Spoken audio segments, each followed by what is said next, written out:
And for those of you joining us that are not familiar with Custom Collaborative is a nonprofit entrepreneurship and workforce development organization which trains and empowers women, particularly women from low-income and immigrant communities, to start their own fashion businesses, whether that be in design, development, or production.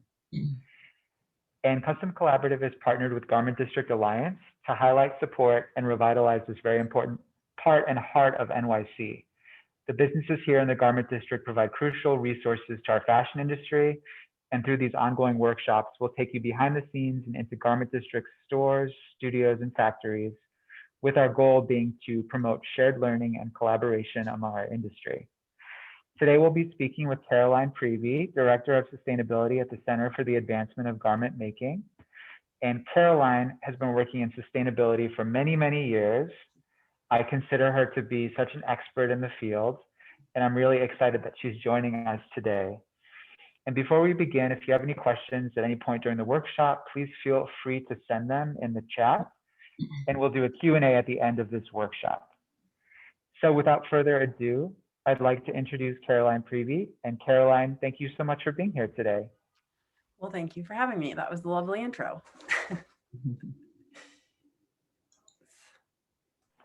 So Caroline, can you tell us a little bit about your background in the industry before we get going? Oh, sure. Yeah. I started off in business school, and my first job just happened to be at Donna Karan, but on the business side. So I moved to New York, and it was a pretty stressful experience. It didn't feel like a good fit, and I also had a really traumatic breakup, which makes you, search. So I discovered the pioneering work of this woman, Linda Gross, who designed the E collection for Esprit in the early 90s, which arguably started the commercials, indigenous cultures and whatnot. I've been practicing sustainably for a long time, but the commercial sustainable fashion movement, and developed organic cotton, tencel, all sorts of materials, but also was very much based in systems thinking and in partnership with ethical partnership with the makers.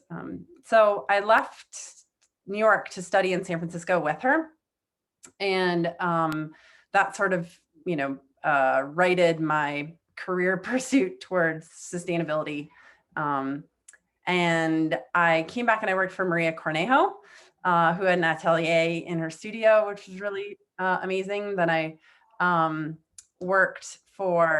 then I started my own sort of sustainable knitwear brand and employed zero waste pattern making and the wovens. That grew pretty quickly. And in 2008 or so, when everyone was sort of struggling, I had grown to a point, I was self-financed, that I didn't make it through 2008. So then I went and worked for Alabama Shannon, another pioneer in the industry, and designed a indigo denim collection with her, which was dyed in a church in the Bronx, J-Lo's church in the Bronx. And then I worked for Loom State. I wasn't ready to move full-time to Florence, Alabama. So I worked at Rogan and Loom State, who were pioneers in the organic denim space, and worked on mostly all the eco-special projects for Barney's and with Nordstrom's, and did a lot of the sustainable product development and upcycling projects with them. And then I ended up for the longest at Freeman Sporting Club, which wasn't, known, they didn't explicitly say they were green, but when I got put in charge, I got to do kind of what I wanted with it, which, affected the material sourcing, the factory partnerships. We had a take back and repair program. All clothes were 100% designed with the intention that they would live a very long life. And then after I left Freeman's, I've been consulting primarily with startups, but some established brands like Outlier and Umber and Ochre, and I helped start the brand Permanent Collection. And I worked with Francisco Costa on the relaunch of Rudy Gernrich. We developed a whole domestic new wool knit supply chain. And yeah, so I help brands create sustainability strategy, but because I'm a designer and I've worked in product development and production, I design the full value chain. I help them design the full value chain. And learn to think, really, which we'll get into in class, think and work much differently. So that's amazing. Yeah, it's so amazing. It's so fascinating to hear about your background and how, regardless of where you were, there was always that thread of sustainability, and how perhaps all of these experiences have led you to be such an expert in your field, and people now know you for being the person that has all this knowledge based on all of your great experience. So it's really interesting to hear about your background. Thank you. I appreciate that. All right, are we ready? Should I share my screen? Okay. Yeah, that would be great. We're ready. All right, 1 second. Let me get the right screen up.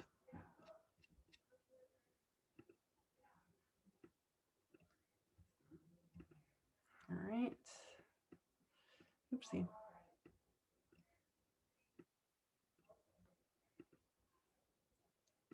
Share screen.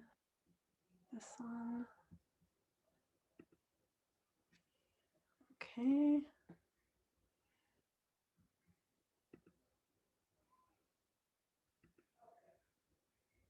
Okay. I'm getting notices to let people in. As co-host, can you let people in? Yeah, okay, great. Thank you, Caroline. Welcome. All right, can you see my screen now? This is Yes. what I'm gonna, okay, great. This is what we'll cover today. I'll talk a little bit about sustainable and systems thinking, which is kind of the basis, and what I think really needs to change in our industry is our ways of thinking. I'll feature a few case studies, and then define a circular economy, review circular design methods, and then go over, which you'll understand a little bit better as we go through this, the bio and tech cycles and why that's so important when designing for circularity. And then, oh, wait, I messed up. Sorry. Circular economy, biotech cycles, circular design methods, and then business model examples. Thank you for bearing with me there. So this is a quote from a dear friend, Timo, who we worked together as, well, he was a full-on professor at Parsons, and I co-taught a zero waste course with him at Parsons. And he recently wrote something that really resonated with me, and I had posted it on social media, and everyone went like nuts. So I think it resonates with many of you. It says, "The world does not need more banal stuff. So whatever you make it count. We need beauty, poetry, magic. We need better systems, services, and relationships, all grounded in sustainability and justice. Design is vital to all of that." And I think a leader in this space, and this could be from the factory floor to the C-suite, understands that and has the courage to act on that. So even before COVID, the fashion industry was feeling the effects of a design flaw, an unsustainable business model predicated on infinite growth that relies upon exploitation of labor, extraction of finite natural resources, and unmitigated pollution. The social and environmental crisis, which at this point is really an existential crisis, is a leadership crisis, a crisis of leadership.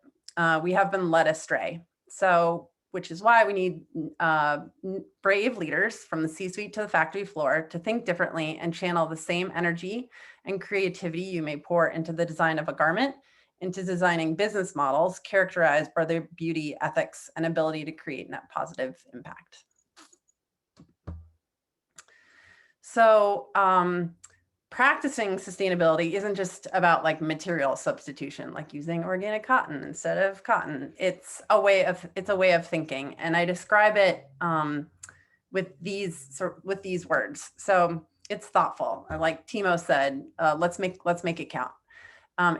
When you're thinking sustainability, sustainably, you're curious. Everything we do is dependent upon someone or something else and requires that we get out of our professional silos and understand the entire ecosystem we work within.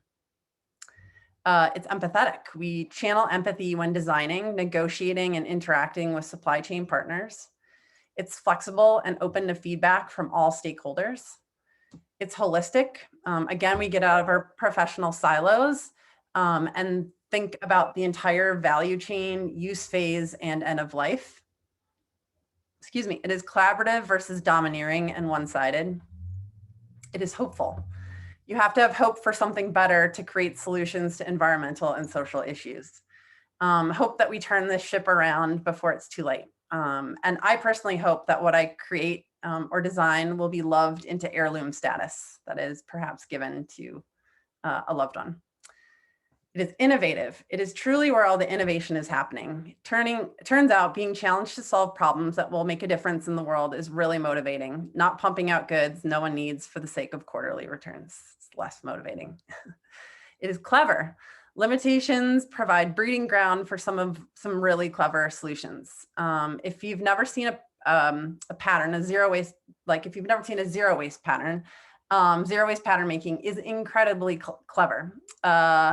Or say Eileen Fisher's Renew team took fabric scraps and felted them into new textiles that is being used by West Elm for upholstery. So not only did they monetize waste, they created value and beauty, which I think is very clever. It is evolving, just like nature. The more we learn, the more we adapt given the new information. It's big picture. It considers ecological limits, social impact, personal expression, economic systems, and more. It's regenerative because we know that what has been extracted must be regenerated to remain in ecological balance. It's non-linear because rarely anything is that simple. It's in partnership with nature, not better than or in ownership of nature. It's informed by science because we know that's how the best decisions are made. And whether our title is literally designer or not, we are all designers and can all practice sustainable thinking. Designers of business processes, business models, systems of working, we're all designing.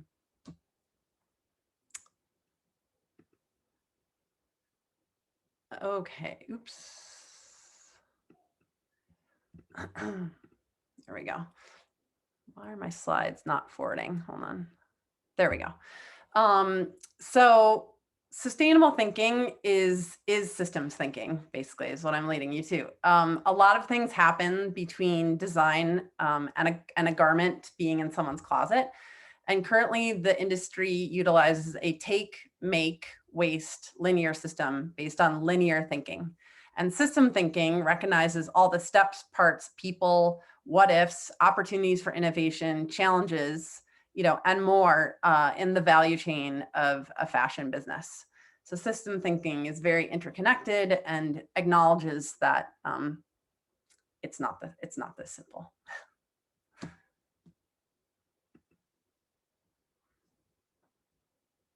Okay, system thinking asks us to look beyond surface level fixes towards the network of underlying connection, causes, and effects. So here's some examples. So it's a set of interconnected things forming a complex whole. So think of an ecosystem. There are different species of plants, animals, fungi, bacteria, all interacting with one another in complex ways to basically keep homeostasis in place. Think of systemic racism. It's not just bigoted individuals, it's institutions, laws, beliefs, and language that create a cumulative effect of inequality and oppression. It's all those things working together to create a system. Or think of traditional versus functional medicine. One treats body parts and symptoms, and the other recognizes your body as an interconnected system and looks for root causes and systemic root causes of disease.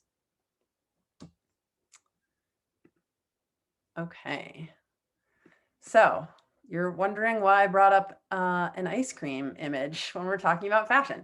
So I always bring up Grayston because they are one of my favorite sort of sustainable business models. They make the brownies and cookies that are found in all of Ben and Jerry's ice creams, but they also sell at like Whole Foods and stuff. So their mission, so their intent in their entire business is to bake brownies to hire people versus hire people to bake brownies. They inspire and assist other companies to start open hiring policies. So that's the policy they have. You get basically on a list, and whoever wants a job gets on that list. And when there's a space, you're the next on the list, and you have the opportunity to be trained and nurtured in this space. So obviously that affects people who otherwise have a lot of trouble, getting employment, say formerly incarcerated or refugees or groups like that. They positively impact their community through direct giving, public gardens, free organic produce, and education programs for children on nutrition and sustainability. So it's not just internal, it's the community. They benefit the community around them, which is Yonkers. They make delicious brownies. How fun is it that you get to do all this stuff and make delicious brownies? And their work creates measurable public savings. So I'm just going to read you their mission statement because it's so great. So it's building stronger communities, one person and one job at a time. So that has nothing, notice that they don't say anything about brownies. Like their goal, the brownies is just like the vehicle.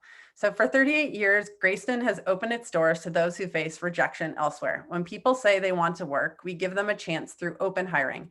No resumes, no background checks, no interviews needed. And understanding that a job is just a first step towards self-sufficiency, we offer workforce development and community wellness services to help our neighbors pave paths to professional and personal success. By replacing scrutiny with trust, Grayston is transforming lives and communities and breaking the cycle of poverty in the process. Every year, they generate $11.5 million in positive economic impact in Southwest Yonkers. So they build stronger communities, one person, one job at a time. The next one is a fashion company who I happened to work for. Not currently, but in like 2009, 2010. So does anyone know about, is everyone familiar with Alabama Shannon? They're headquartered in Florence, Alabama. It's a website worth perusing. You could actually, her blog is incredible. She has books out. She being Natalie Shannon, owns Alabama Shannon, and she has an apparel company, but they also provide like workshops on stitching and mending, and there's like cooking involved, and so the garments that she makes, she uses 100% organic cotton. It's grown in Texas by a co-op of farmers in Texas. She's focused on preserving handcrafts and local quilting traditions, which would otherwise, sort of die if someone didn't make an attempt to keep them alive. She provides meaningful employment to artisans and apparel sewers displaced by NAFTA, and she actually helps them start their own little businesses, because you're actually not allowed to have a production facility with home workers, right? Because no one can kind of oversee what's happening in the space. So she helps women set up little home businesses where she sells them kits for the garments. They bid on them. They say, this is how much I can do it for. So that's a fair price because they've determined it. And then they take these kits home and they stitch them up at home and make these beautiful garments. And then Natalie buys them back from the artisans. She has democratized her designs by teaching others exactly how to make her garments. Her garments are pretty expensive because they're handmade, but she basically is like an open book. Here's how you do it. Employs slow fashion design principles and creates heirloom quality garments. If you've ever seen or held one of her garments, these pieces aren't meant for landfill. These pieces are meant to pass down. They're pieces of art. All right. Anyone have any questions? I can't actually see everyone. So if you do have a question, just. They were asking what's the website for Alabama Shannon? Oh, I think it is literally just like alabamachannon.com. Okay. Oh, okay. Thank you. Yeah. I'll plug it into the chat for everyone. Yeah. Thank you. So I have a question. Sure. I would like to know the information that you just presented to us. Is it going to, well, maybe that would be for Misty, to know if it's going to remain on our on our Slack so that we can go back to it and learn if we miss any concept. Yes, yes. And this is being recorded, so it'll be up on our YouTube channel to watch again. So Oh, we'll that get you sounds all the good. information. And if Yes, anybody, I can make PDFs of these slides and I'm happy to share them if anyone Oh, you're Sure. amazing. would like a Carol. copy, just let me know. Thank you. Anthony, I can email them to you. That's That great. would be Thank you so very much. helpful, you know, because I noticed the reason why I ask is because, of course, we are in fashion with Miss T and Miss Tengosi and all, Miss V. And I noticed, well, I've been learning fashion, sustainability in fashion, but of course, sustainability is in everything based on what you just mentioned. So for Yeah. instance, you talk about, you know, the impact of racism Right. in our society, or maybe the world at large even. And so we talk about sustainability and that. And you talk about sustainability in certain industries, such when you show the Ben and Jerry's ice cream. Yeah. And you make some comments, which I find that it is very light opening. And Oh, so great. I think we should keep on learning more in that sense. This way, it's up to each and every one of us to shape the world the way we want it, and for the best to go in the best direction possible to make to restore the planet. So thank you very much. Yeah. And, you know, I really believe in social sustainability too. Like, is this financially, emotionally, physically sustainable for humans or who's ever participating in this, you know, in this process? Not Yes. just, is this sustainable for our ecosystems or, you know, the planet? So, Yes, of course. yeah, So I guess we are on the right path. I hope, yeah, I'm working on Yes. it. I've been working on it. But we need everyone to do it. We need you. Come on Yes. over. Thank Just you. to add in I think it was Amber, the name that you had mentioned about with the Ben and Jerry's ice cream. Yeah. That It's particular- so Ben and Jerry's is great, but the company that I was referring to is the company called Grayston, and they make the brownies or the cookies that go into Ben and Jerry's. Oh, okay. Yeah. And you said that they help people with jobs. Yeah. I think that's very good. Yeah. Giving someone a chance. Yeah. You know? Yep. Absolutely. All right.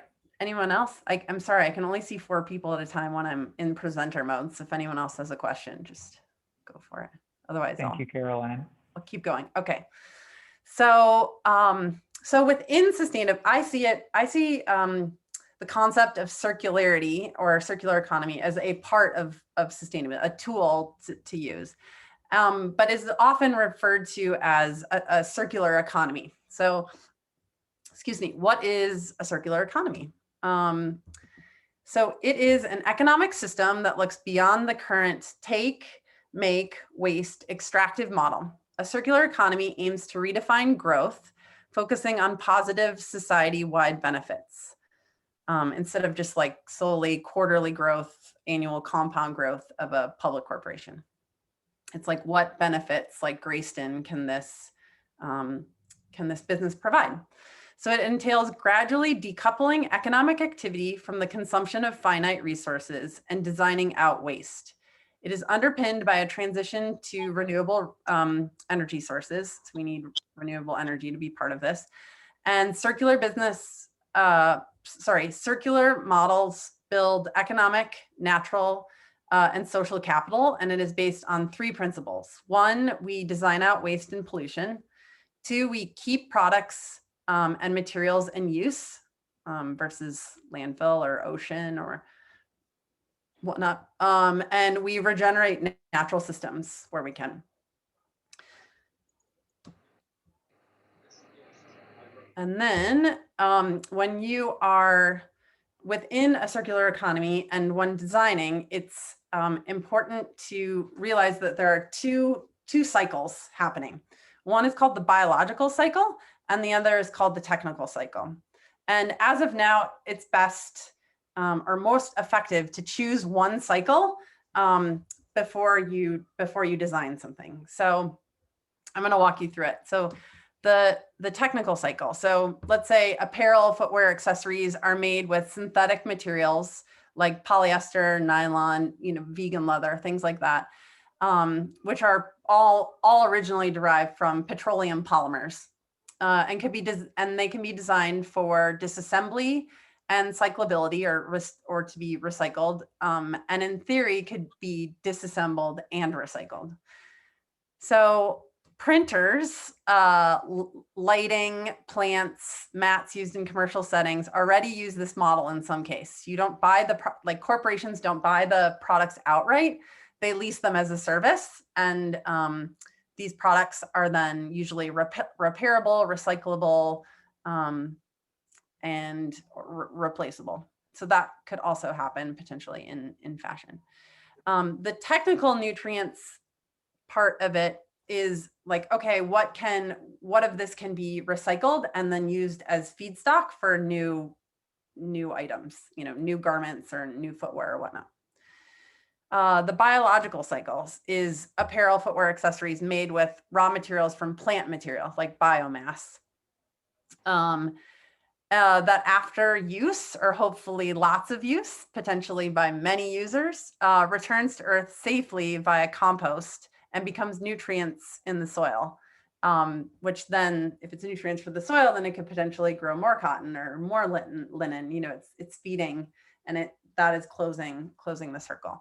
So, for example, an undyed wool sweater, you could literally just bury it under the ground. It would decompose.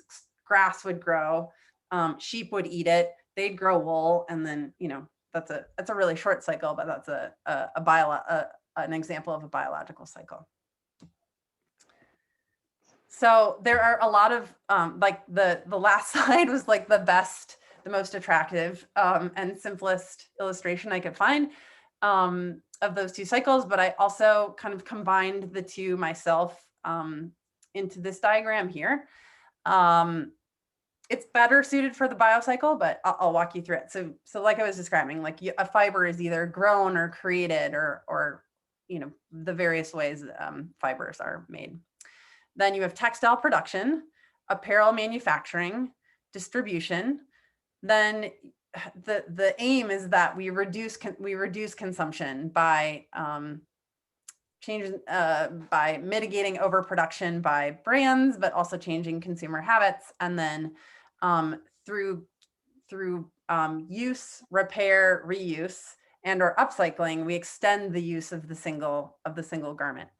And then your options are either to recycle or to compost at end of life, which then goes back into fiber.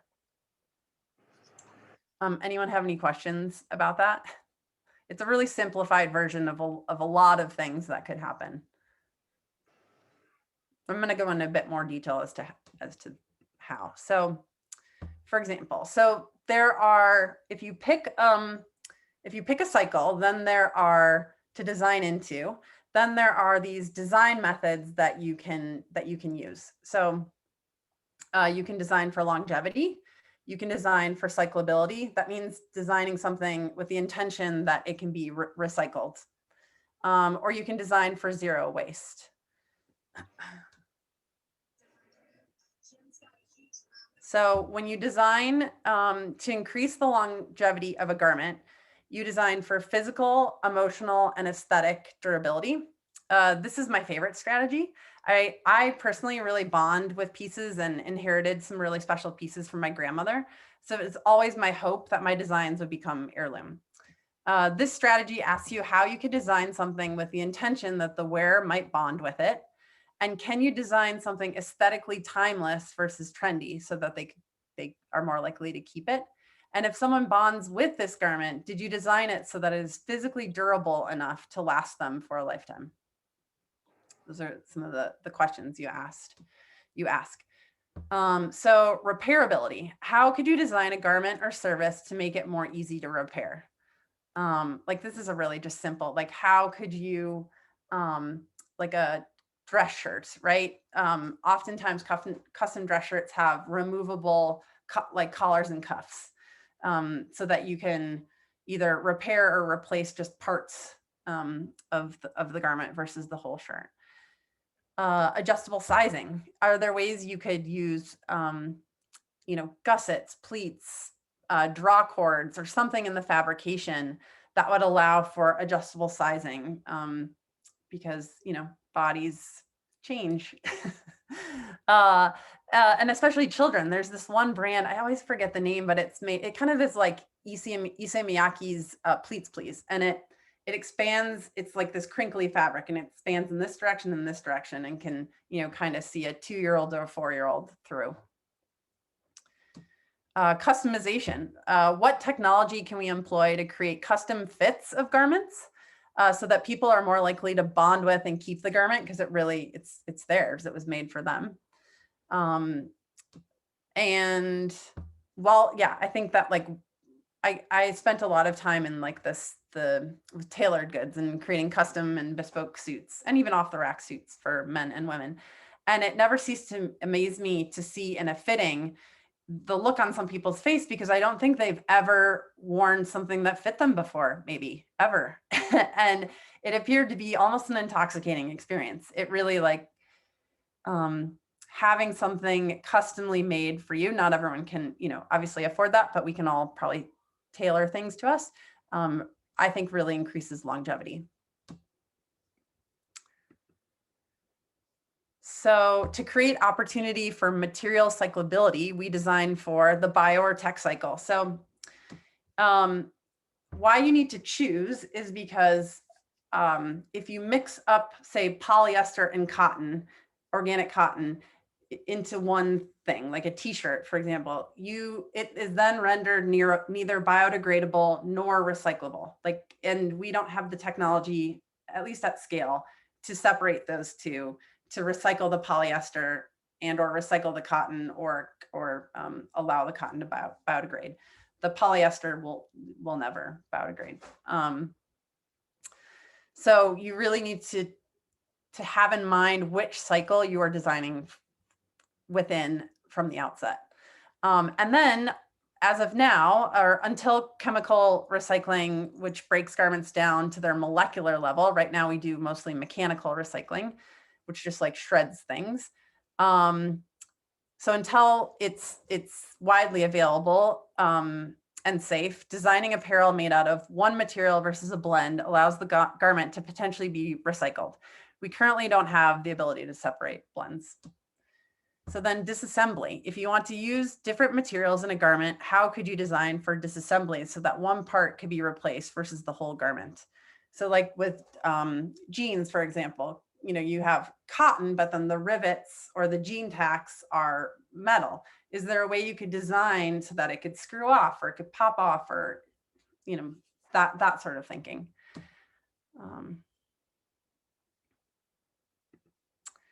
And then the next one is to eliminate waste, design for low or zero waste via zero waste pattern making. So here's a simple example from this book called Cut My Coat.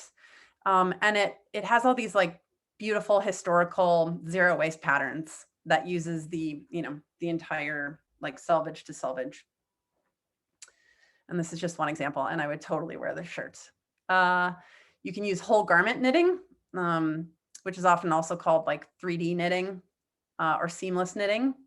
There's no yarn waste. This is for like sweater knits.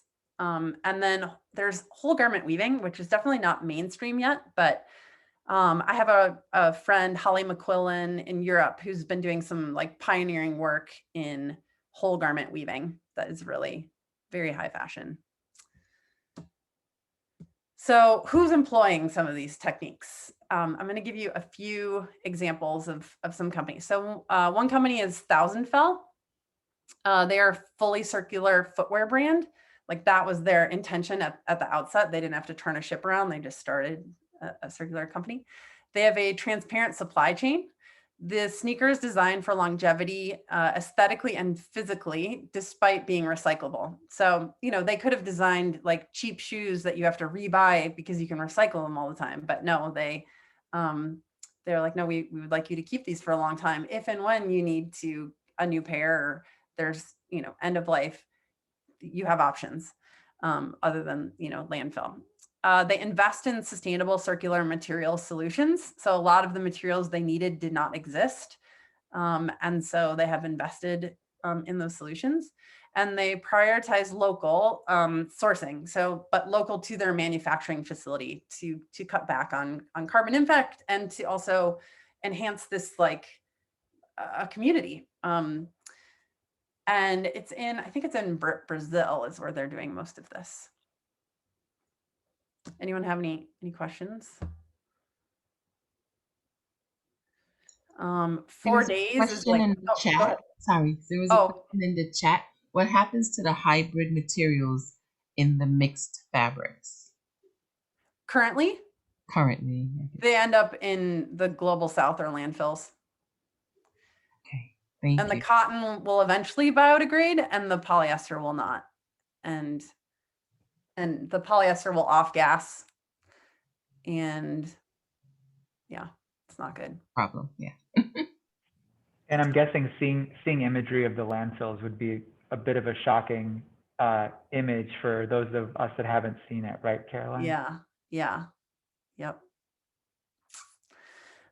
So 4 days was kind of in reaction to sort of what you're describing, and they make primarily like cotton basics like t-shirts and sweats and whatnot. And their intention also from the outset was to be a 100% circular brand.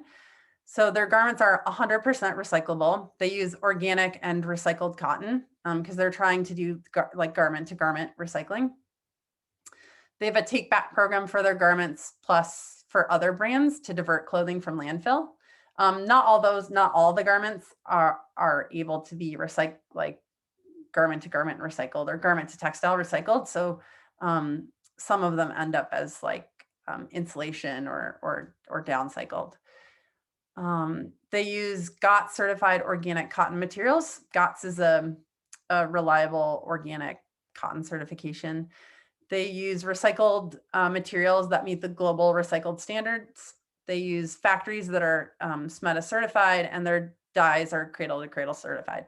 So you're going to have to trust me that those are decent certifications, because their certifications would take a whole other couple of hours to go through. But I can say, if you are interested in certifications, my friend Tara St. James has an hour course on her website is Resourced, I think, or Resourced Fashion, and it's all on certifications, and it's not very expensive. That actually might be a good class. And then the last one is Mud Jeans. They're in Europe. They are a fully circular denim brand, and they're similar in that they to Thousandfell, in that they design their jeans for longevity. They use GOTS certified organic cotton and recycled cotton. You can buy or lease their jeans as a service, and they have free repair services, and their jeans can be recycled or returned for recycling. So those are my examples. That's what I have for you today. So I have my organization is called the Center for the Advancement of Garment Making. I primarily consult with brands on sustainability strategy and design strategy. And I do have a sustainable leadership masterclass. It's not open right now because I just started a class, but I think I'm going to throw it up on Teachable soon. But keep an eye out for that. And here's my contact information if you want to reach out or have any questions. Otherwise, happy to answer some questions, and I'll stop sharing this. Thank you so much, Caroline. Okay, question. I'm sorry. There we go. Do H&M have some type of program like that? Because I know that I heard someone said that you can take items back to them and like, I don't know what they do with them, but they have like a box or something. And they give you like a discount on whatever you purchase next. Have you heard of anything like that with H&M? Yeah. Yeah, H&M is complicated. So right now they partner with this organization called ICO, and it takes, and you can donate goods.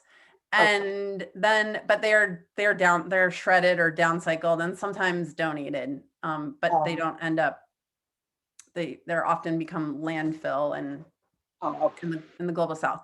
They also have just invested in this green machine, and they have one of them. And it is a garment to garment recycling technology. But my issue with H&M, I mean, I have a lot of issues with H&M. One of them being no one's paid a living wage in their supply chain, but that they caused the need for all this like recycling technology and infrastructure because they overproduce more and more each year. So we have this like onslaught of clothing that we don't know what to do with and that we don't need. And so we would need a lot less recycling technology if we had a lot less or no overproduction, if we decided to produce for need versus profit. Yeah. Okay. Or really not even profit, it's just wealth accumulation. They could actually probably be a lot more, they'd be probably more profitable if they were smaller, but that's another class. Thank you. You're welcome. Do you feel that more brands are starting to, come to people like yourselves to set themselves up in a way that they're being more circular with how they approach their business? And then also, do you feel like there's a lot of brands that are also having to work backwards because they've already been working a certain way for so long, but they need a lot of help? Yeah, I mean, I wish I was more in demand, honestly. I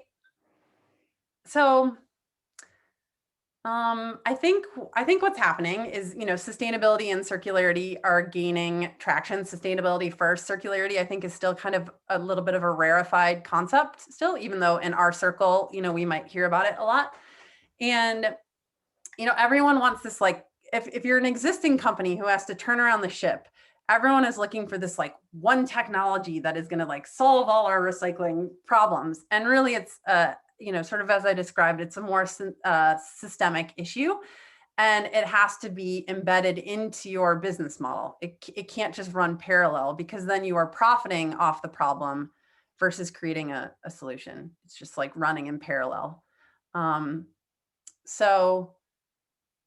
Yeah, I see a lot of interest. I don't see a lot of I don't see any large existing companies changing their business models in any way.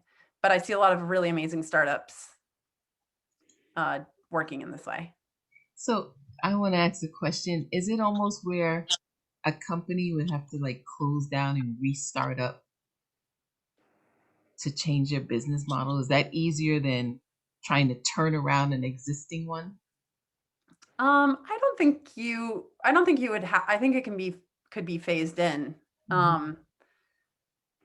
Like, for example, no, I very much think it could be phased in. I think Eileen Fisher is like a good example, right? They've been piloting the Eileen Renew arm of her business has been piloting all sorts of circular initiatives, whether it just be like take back programs, and then they get the goods and they do a bunch of things with them. They either just straight up, clean them and resell them, or they repair them, or they upcycle them into like other garments or upholstery fabric. They're doing all sorts of interesting things, but they're also selling these used goods in their store, but they're not offsetting their production, right? So your production, these secondhand pieces or upcycled pieces or whatnot need to offset the production of new things to have any real impact. Otherwise, you just keep producing more things that need to be recycled.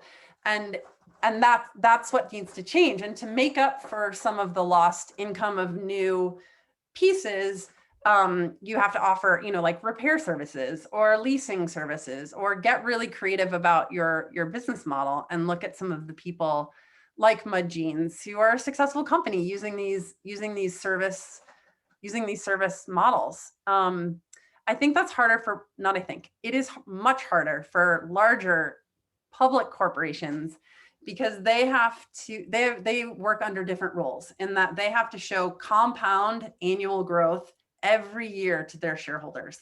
And the board has this like fiduciary duty that says you are legally bound to work on our behalf and do this. Otherwise, the shareholders can sue the board. So that they're in a pickle. I mean, that will require some corporate law changes and or regulation. If regulations make businesses work in a different way, then the board of directors can say, hey, not my fault, it's these regulations. Right. Yeah. I'm also wondering, we as consumers, have money to potentially spend on clothing. And with every purchase that we make, it could really support a brand that is more sustainable than a larger brand that's not. Is there like a list of brands that are sustainable for people to be aware of, or how do they navigate that without being tricked into thinking someone's sustainable when they're not? Yeah, it's super difficult. I wish I had a list. There's a new app that I haven't spent a ton of time on, but I know some of the people working on it and that their intentions are good, called Good On You? Good Human? No, Good Human. Good Human. And it's meant to sort of vet in that way and give recommendations. Yeah, their Eco Cult, that blog, often posts recommendations and vets suppliers on various criteria. But yeah, it's difficult for the consumer. I mean, even myself, like I have a 3-year-old, I have childcare. I'd like to spend my money, in a way that reflects my values. And I end up just not buying anything because I can't, I can't afford anything. Luckily, I have, some friends that who are designers that gift me things, but it's not easy. Yeah. And the onus shouldn't be on the consumer, in my opinion, at all. I mean, we've had this whole ethical consumer movement, and I think people have really tried, and it hasn't changed. It hasn't changed the health and safety of workers. It hasn't, we're not emitting less carbon. It hasn't changed anything. It has as much as it's hard to like comprehend, it has very little to do with consumer behavior and more to do with everything basically to do with corporate behavior. It's not like we're asking these companies to overproduce, Right. We didn't. Fast fashion, is maybe like 20 years old. We weren't all naked before that. We had clothes. Yeah. So, Caroline, I wanted to bring up the subject of like furs, right? So the public has been fed this big campaign, be fur free. And I'm like, and wear faux fur. And I'm like, that's synthetic. Yeah. And I did some research because I design in that category, right? Yeah. And I'm like, faux fur coat lasts in a landfill for like 500 years. Right. So there's been some movement from companies who specialize in that to buy back and, redo it. But at the end of the day, the public is really being shamed into wearing fur, which is really the original recyclable garment. And lasts forever. They call things now vegan leather, and it like makes me crazy when I see that. And I'm like, the public is really being duped and shamed away from a sustainable garment. Yeah, I agree. So I, on a few levels. So I'm not a big fan of like new fur. I think we have enough fur on the planet that we can. I mean, if we like trapped and made furs in the quantities and in the way that like indigenous cultures did, like cool, like absolutely. There are people in Inuits that will not survive without it. Right. And so it's just that when anything gets kind of commercialized, it gets it gets Somebody exploited, you know, and the animals get exploited. Right. But I inherited some beautiful furs from my grandmother, and they are warm. I remember the first time I put it on and I was like, I want pants. This is, you don't feel the outside. Like, I get this. So vintage fur, I'm all for it. And the synthetic furs, I think, is also not fair to animals, because they are poly based. They are creating microfibers. They are, Yes. they're terrible for the planet, and these animals need the planet also. Like, we're ruining their home, we're deforesting their home, we're making it hot, so using poly based vegan or fake furs is if you're an animal rights, if you care about animals and animal rights, that's not good for animals either. Not logical to me. Yeah, absolutely. But what I am excited about is some people are working on biofabrications for fur replacements.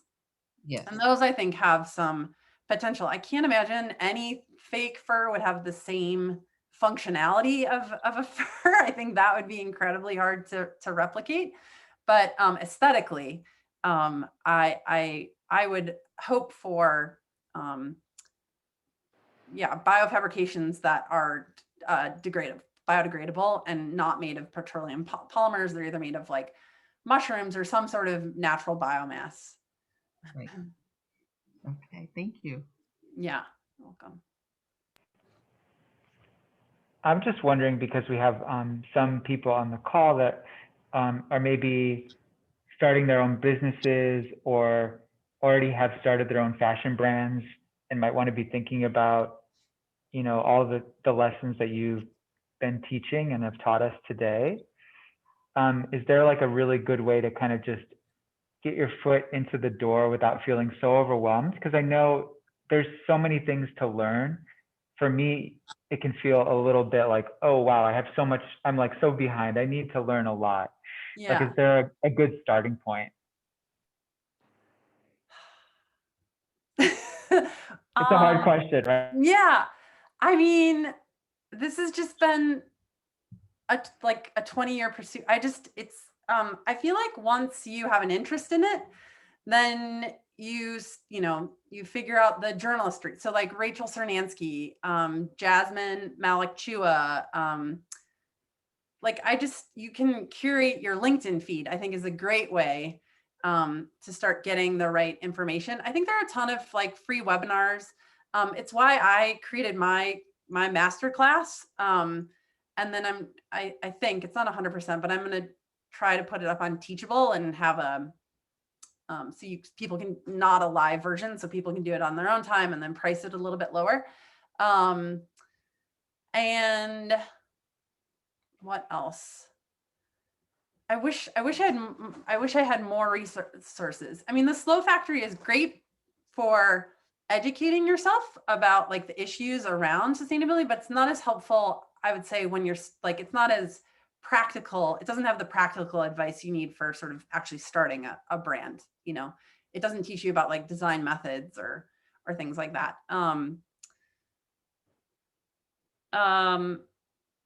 Yeah, like, and reading blogs. I wish I had more information, but I mean, so many of us, it's just kind of been self-taught, because you kind of get obsessive about it once you know about it, and then you just keep reading more. And you want to tell all your friends, and you want to like educate people because it's so outrageous, right? But I think it's really important to keep an open mind, because over the course of my 20 years, I mean, my stances and my knowledge has evolved, has really evolved, because things change and you learn more, and we have more science, or we have more data, or we have more experience, that, like, don't preach, just be curious. I would really just, let information sort of unfold. Thank you. Yeah, I love your quote on your website. Fashion is beautiful. The industry can be ugly. Let's change that. Yeah, thanks. It's motivational for us because, I think if you work in the industry, you know what goes on behind closed doors and all of the hard work it takes to create a garment, all of the love, sweat, and tears that go into it. So I think it's important to sort of educate everyone that doesn't really have that understanding of behind the scenes of like what decisions you can make to actually be the change. Right. Right. Yeah. And it's complicated. I mean, there's no, like, everyone wants kind of like a manual, and each pursuit of each garment, Anthony, like buttons come from all the place, textiles come from all over the place, that it really is a design process. And every time, you know, that you have to think about your sourcing, your impact, whatnot. But yeah, it's not simple, but it's exciting, and to me, it's really interesting, and I enjoy the challenge every time. Yeah, I like the idea of being super thoughtful. I was even thinking like just the shirt that I'm wearing, maybe it's cotton and it could be, compostable, but the buttons are not gonna But if they're decompose. I don't know. Carozo, there you go. Yeah. And even like the thread, is it a polycore or is it cotton? Like, yeah. You gotta think. It makes you think about all these things. Yeah. I have a comment. Thank you very much, Caroline. Learned a lot, and you put my mind to work and see how to move forward with my brand in terms about sustainability. My pleasure. Yes, thank you, Caroline. You have my brain going too. Oh, good. About all the components of it, in the product, and to build that in from the beginning, I think, and it's changing our mindset, and it eventually will happen. Yeah, absolutely. Do we have any more questions from the group? Oh, yes, Dan. I do. Hey, how are you doing? Good. How are you? I'm pretty good. One thing you brought up, and I've come across it before, publicly traded companies are kind of shying away from something like this because, of course, they have to give a return to their shareholders. Otherwise, they're not going to stay in business very long. But I also know that this can be done in a profitable way. What kind of information is out there that, for at least in my case, would explain that more to me and how that is done? And how do you present it to, I would say, an older established company who does not have sustainable or circular systems in place, as opposed to an upstart who can more quickly adapt to those things? Yeah, so I've two parts to that. So one, if you're first, if you're an independent brand, it's really easy to prove. So like Eileen Fisher, it was a recent article, I think in Vogue Business, admitted that she was actually more profitable when she was half her size. So just because you've grown and you're big, it does not equate to profitability, right? So for independent brands, it's getting to scale. And I saw that very intimately with my own. I grew up in a family business, and my parents grew their business, and then they got to a point and they're like, okay, we're done growing our business. Like we can go on vacations. Our kids are good. We're employing, this community. Everyone's happy. We're giving them health insurance. They had no desire to then open up 12 more stores in different states and, whatnot. But public brands are, a much different situation. And the problem that I described is not unique to the fashion industry. It is like a global macroeconomic issue. And it hasn't always been the case. Like corporate charters didn't always depend on compound annual growth. And so what's happening now is, so there's this ESG investing, right? And so now there are some shareholders who are like, wait a minute, this is bad for us all, right? So I want you to work differently. And what they're realizing in the analysis is that climate change is a huge business risk. So like being called out for bad, labor practices is a huge business risk. Water scarcity. Think about Coca-Cola, right? What do they depend on? Water. If they don't have access to water, there's no Coca-Cola. That is a huge business risk. And so they're starting to monetize these risks, and that is informing some of their investment, but it is very slow. NYU Center for Sustainable Business has this framework and this tool, the ROSI framework, and that's exactly what they're trying to do. ROSI stands for Return on Sustainable Investment.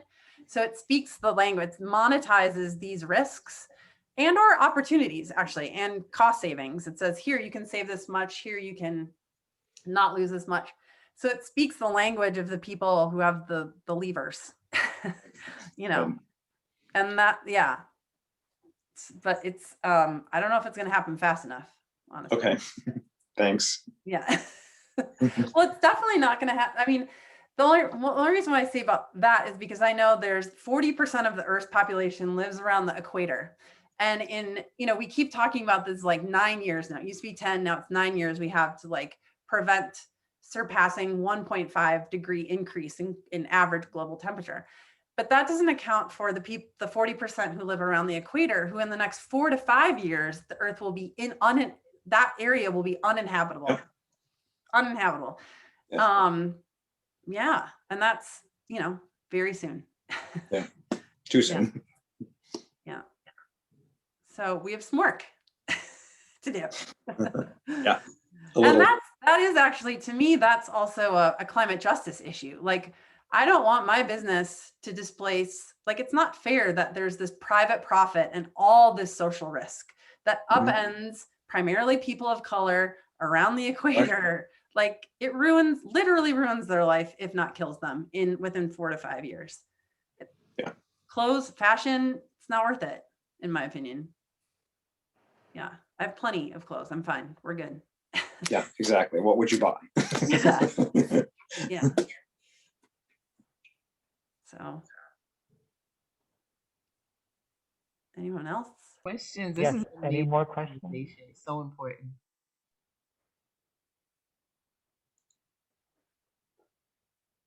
Any questions? Look at the chat. Everybody's like brain. I know, maybe I just Yeah. asked everyone. Everyone's now like, oh. No, we're like, yeah, it's just something to think about. Yeah. Just to think about. Yeah. Well, if there's not any further questions, I just want to emphasize how grateful we are for you taking time out of your day to join us and to, you know, share all this great information. It's really a lot to think about and it's so helpful.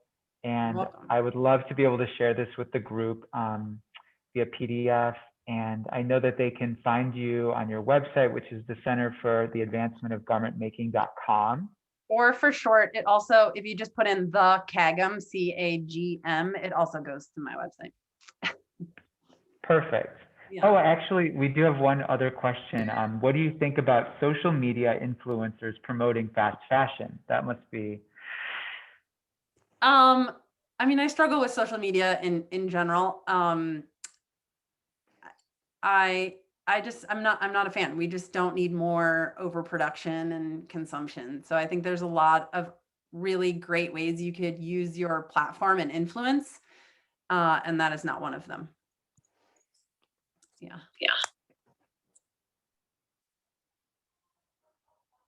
And then a follow-up question, is upcycling and reselling truly sustainable?